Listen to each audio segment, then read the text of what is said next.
Hey gang, right on the Bay's hands here. We are going to be doing a teardown of the Keycult No. 2.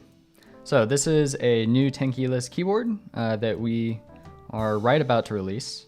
It is 10 keyless, when keyless only comes with blockers. It was essentially designed for this key set, which are original cherry die subs. And it was designed based on the Happy Hacky keyboard Pro HG, which was a really limited edition aluminum case for it.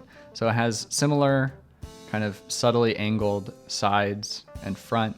And also, like the Pro HG, it has this kind of seamless bottom that does not have any external screw holes.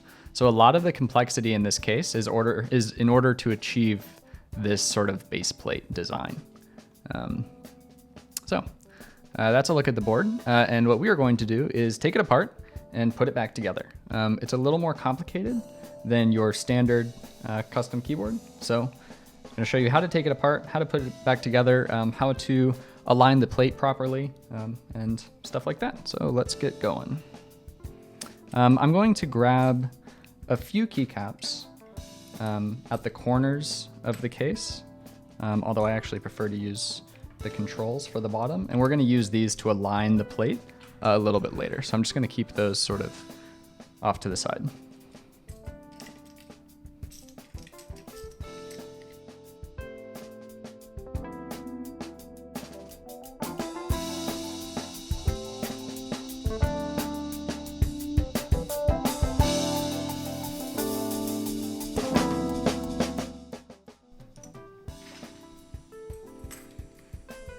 Okay, so now we have the keycaps off. The first thing that I will draw your attention to is the switches. We built this, and there's a build log actually available as well. We built this with Sakurios, which are a silent linear switch from Zeal. It was a limited group buy. They're very similar to Helios, except that they have pink stems and are 62 grams instead of 67 grams. The second thing I'll draw your attention to are these 8 holes sort of in the plate. These are what we use to access the screws that are mounting the bottom base plate. So that's the first thing we actually remove. So we're gonna grab a 2mm hex key and unscrew these screws so that we can remove the base plate.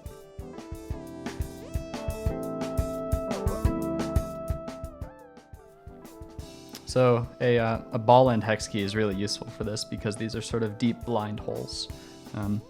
We include with this kit the finest ball end hex key that McMaster Carr provides.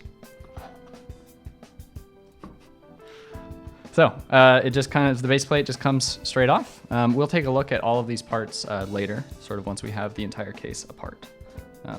So now we've removed the base plate. So let's flip this over and remove the mounting block. So we'll take a quick look at the mounting block.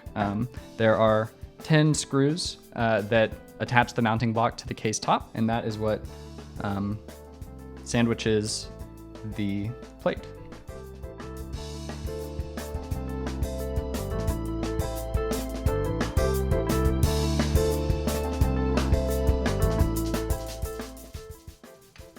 Okay, as we unscrew these last two, we should see the case top sort of fall away a bit from the mounting block as it separates.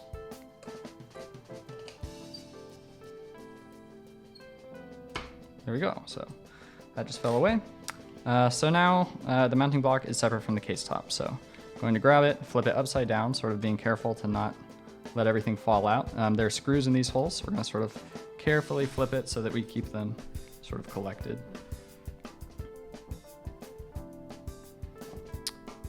Then the case top just comes right off.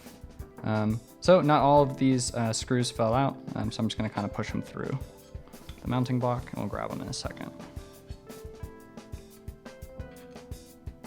Okay, so let's remove the plate. So the plate we can just lift up and remove the daughter board cable. Just gonna put that over here for now. Let's get these remaining screws.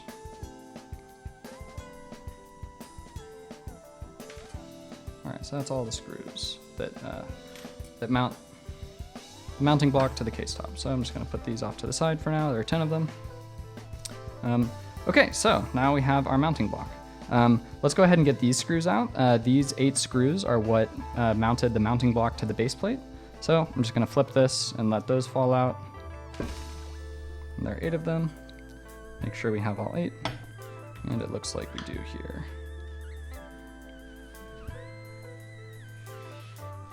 Okay. So, and that's our mounting block. So this is all of the components of the Keycult number 2. So let's go through them. We'll start with the plate. One thing that you'll notice about the plate is that it doesn't have a lot of extra cutouts, and it's a fixed layout plate. When I was doing some testing, I actually found that this seemed to feel and sound the best. So that's what we went with. As a, let's see if we can get it to focus there, a little engraved Keycult logo. A nice PCB designed by Wilba, the WT80A.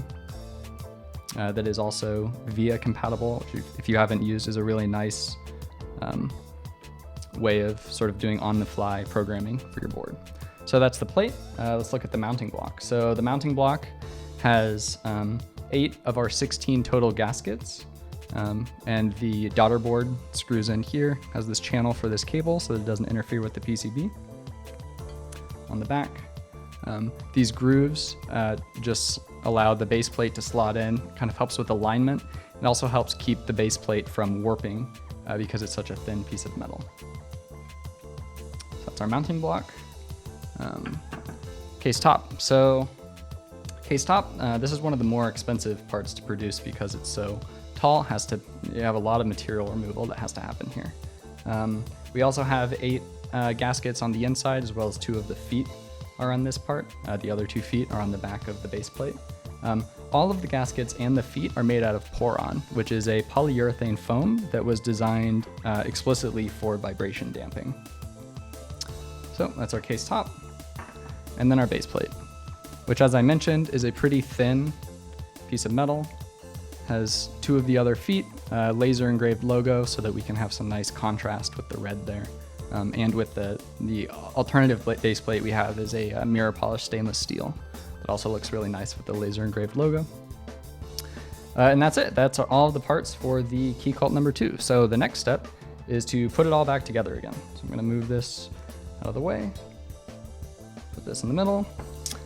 First things first is to put our base plate mounting screws back in. So we're gonna grab our 8 screws and drop them in place. These screws are actually held in place when the case is upside down by the PCB plate assembly. Sort of designed so that they don't fall out and they don't fall into this sort of cavity under the PCB. They're held in place by that. Make sure that these are put in right side up. It can be a little hard to see because they're kind of small. Oh, like that one almost went upside down. Fell in there with the daughter board. Like that. Okay, so just going to check that yes, they are all in there and they're oriented correctly. Next, we're going to attach our PCB. So there are 2 ways. Well, there's an incorrect way and a correct way to attach this cable. This is the incorrect way. You can maybe see that you can see the wires through here on the top. And then when we flip it over, the top is all white. So this is the correct orientation and it should slide in pretty easily. You'll feel resistance if you're doing it the wrong way, so stop and check. Then we can just kind of lever this down after putting slotting the cable into that channel. And there we go. So now we're just gonna kind of roughly align our plate at this point, and we'll actually do a nicer alignment of it once we get the case top on.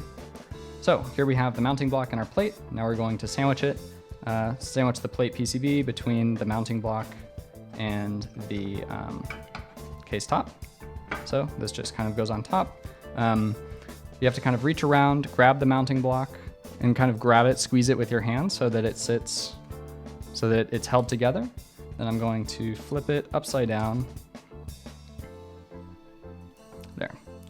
So now we are going to put our case mounting screws back in. We have 10 of these, and these are actually what sandwiches the gaskets themselves.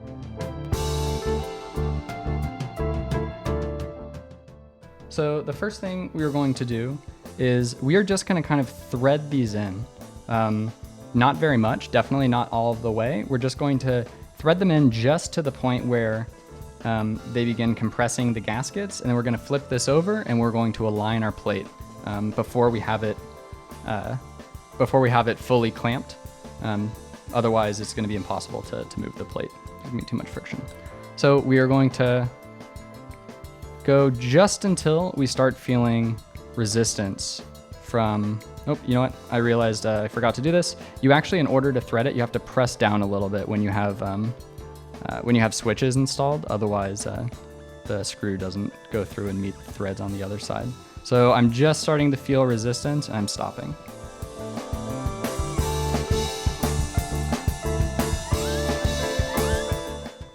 Okay, so now we have these threaded in. This is just going to keep the mounting block from falling out. It's going to kind of also help keep our plate in place. So we're going to flip this again, upside down, or rather right side up. And then we're going to take those keycaps we had earlier and put them on and sort of use them as a reference in order to align our plate.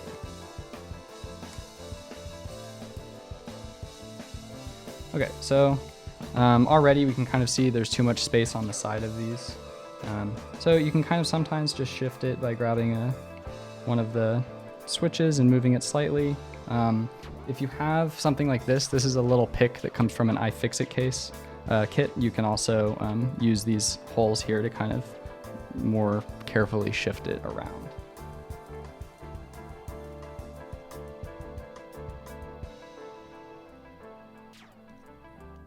Moved it a little too far there. So this is a little finicky, but this is one of the challenges of isolated gasket mount. Because the plate isn't contacting the case anywhere, it's only contacting rubber foam. There's nothing that's like keeping it sort of perfectly aligned. So you just have to, this is just one of the trade-offs. You have to kind of manually align things. Okay, that looks pretty good for now. So I could keep going and get it absolutely perfect, but I'm gonna stop here. So, pop these back off. Okay, now we're gonna flip it back again, and we are going to tighten the mounting block all the way down.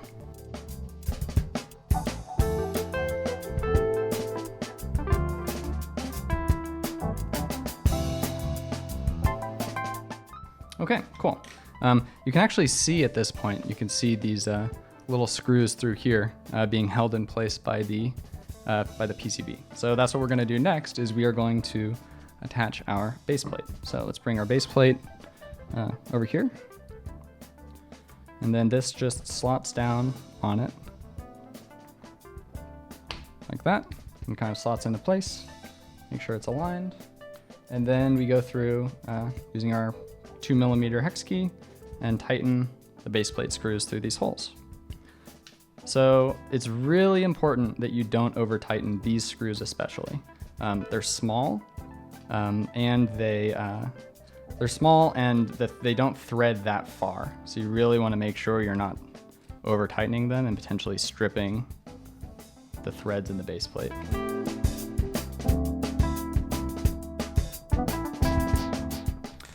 Okay, so that's the Keycult number 2, taken apart and put back together again. Hopefully you enjoyed this, got to see sort of how this case comes together. It's a little bit more complex than your average custom 10 keyless keyboard. It's that way so that we can keep the isolated gasket mount that we featured in the number 160 and number 165, and so that we can hide all of our screws. I really liked how this came out.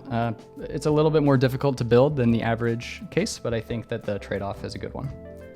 So thank you very much for watching. If you have any questions or feedback or anything like that, feel free to leave it in the comments, or you can always look for me on Discord. I'm in a lot of the regular keyboard channels. Just look for Riot on the Bay. Thanks.